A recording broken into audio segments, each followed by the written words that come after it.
Salut, à l'occasion de l'arrivée du film Camping 3, je vais vous parler de Camping 1. Je rappelle que Camping, oulala, c'est très clivant, il y a des gens qui trouvent ça sympa, il y a des gens qui se disent mais mon Dieu, Franck Dubosc ne sait pas jouer. D'ailleurs, sur ce point-là, en regardant une nouvelle fois Camping 1, c'est assez dur à dire puisque même Franck Dubosc, que j'ai pu croiser donc récemment, même dans la vie, quand il parle aux gens, il a un petit peu ses intonations un petit peu spéciales.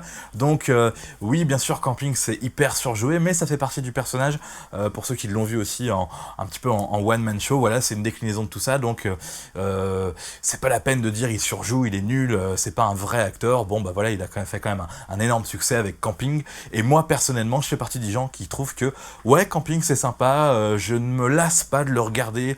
Là c'était peut-être la 20e fois que je matais Camping après l'avoir vu au cinéma, en DVD et en télévision aussi, et je trouve que ce film est toujours très sympa. Alors ok, oui, ça fait un petit peu téléfilm quand on le regarde aujourd'hui, scénario pas forcément tiré par les cheveux, mais bon voilà, on force Gérard Lanvin, qui est un petit peu un mec chic, à faire du camping avec Franck Dubosc, qui lui est un gros beauf entre guillemets du camping. Je dis bien gros beauf entre guillemets puisque finalement ce film a une force, c'est qu'on n'est pas là en train de se moquer des gens qui font du camping, mais on est plus honnêtement dans l'acceptation de l'autre. Parfois on peut penser que c'est de la moquerie tout ça, mais non, franchement c'est assez intelligent pour réconcilier les gens qui aiment ou qui n'aiment pas le camping. Donc parfois, si on a l'impression qu'on est dans la moquerie, je pense que c'est pas du tout le but de l'œuvre à la base, c'est juste une petite interprétation qu'on peut en faire. Pourquoi j'aime toujours autant ce film? Donc comme je le disais, je le regarde et je le trouve toujours assez sympathique.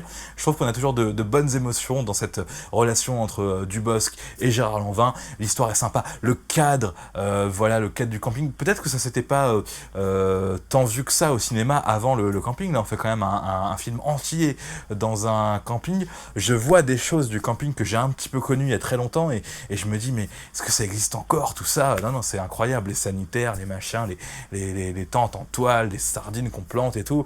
Bon voilà, c'est intéressant de voir tout ça, et franchement c'est drôle, surtout que ça s'est fait au moment où Franck Dubosc commençait à devenir une star. C'est ce film-là qui a fait de lui une vraie star. Mais la force du film aussi, c'est que ça tourne pas autour de lui. C'est le cas pour les 3 films camping. Il y a un petit peu de Franck Dubosc, il en fait un petit peu trop, ok, mais très vite on se tourne aussi vers d'autres personnages. Famille Gatineau, Famille Pic, la directrice du camping. Bon voilà, on arrive à faire presque un film choral, au lieu de tomber dans la caricature de l'humoriste qui fait un film sur l'un de ses personnages et qui fait non-stop le show, alors que finalement c'est dur de faire un show en partant d'un sketch, hein. Je sais plus si ça part d'un sketch, ce film de Franck Dubosc, il me semble. Bon bref, vous m'avez compris de toute façon.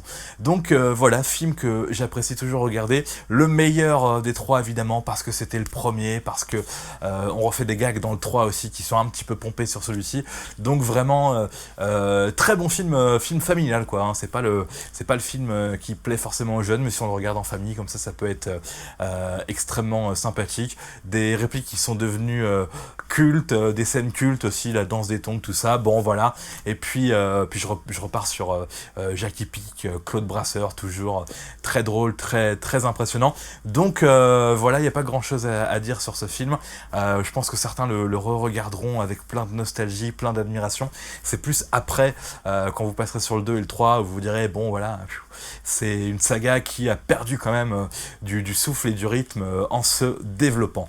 Voilà tout ce que je pouvais dire sur le film Camping, que j'aime toujours autant et que je recommande à ceux qui ont envie de faire une petite excursion dans le camping, voir un petit peu comment ça se passe, rigoler, et puis ceux qui n'aiment pas Franck Dubosc, c'est sûr ça va vous énerver. Allez, salut!